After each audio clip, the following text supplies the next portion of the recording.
My name is Leon Francis. I live in Enderlin, North Dakota, a little farm about 10 miles northeast of there.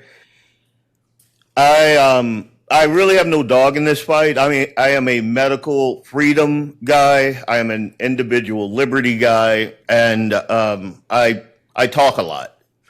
I also have a lot of friends who are veterans and to be clear, I had never heard of kratom before about a week ago.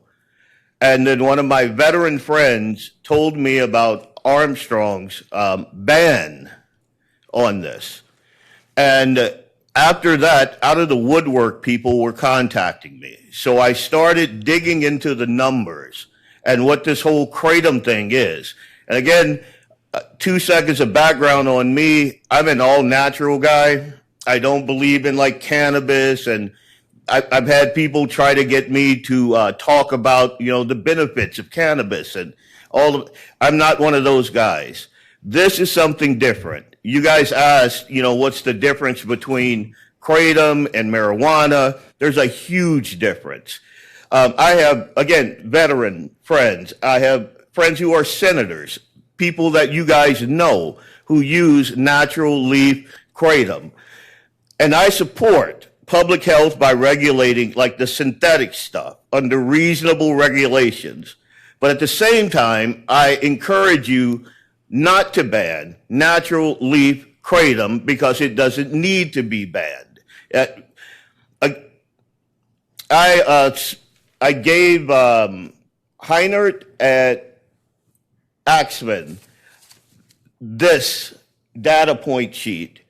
And you can reference that, and I will email it there. I'm going to try to stay within time. I'm just going to hit the broad strokes on here, and you can see in the key data points, I have references there. So you can go to every one of those reference points, and you can look this up. So from what I could understand, and I'm not a scientist or medical doctor, but natural leaf kratom is nature's aspirin and it's ibuprofen all in one green package. On one hand, it's comparable to NSAIDs, nature's ibuprofen, or a botanical non-steroidal anti-inflammatory. It suppresses key inflammatory pathways, so it's like Aleve.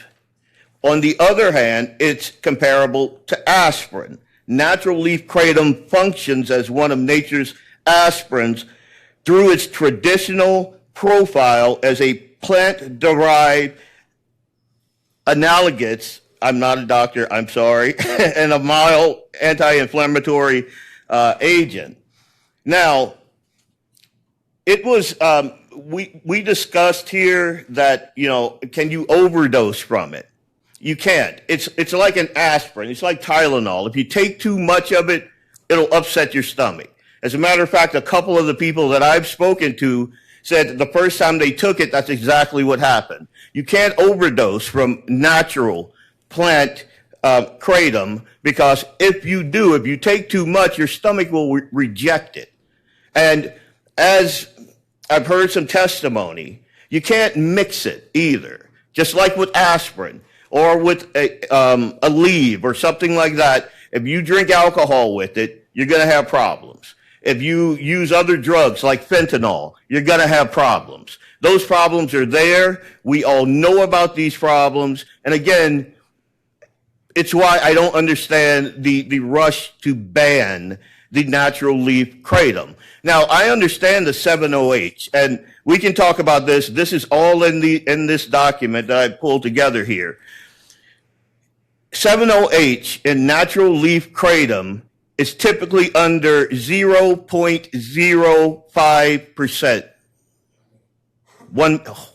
Okay, I'll move to the end. This is my summary. Again, I'll provide it there. But the claim that 23 North Dakota deaths is factually correct per state data. That's between 2019 and mid-2026, but it's misleading as evidence against traditional kratom. Those figures primarily involve potent, synthetic, or concentrated derivatives not the ordinary botanical leaf. And in most cases, they are polydrug with like opioids, fentanyl, that sort of thing. Sole kratom fatalities in North Dakota are 0. I'm going to say that again. There are 0 natural leaf kratom deaths in the state of North Dakota. That's from 2019 till right now, 0. And even the ones that are attributed, they are the 7-OH, and that total of 23 is a small fraction of overall overdose deaths in this state. It's a non-issue. We need you to wrap it up, sir. Sure. So, in closing, lumping natural leaf kratom with high potency synthetics overstates the risk and ignores that targeted regulation of concentrates and quality controls would address the real problems more effectively than a blanket ban. So I would ask you guys not to ban natural leaf kratom.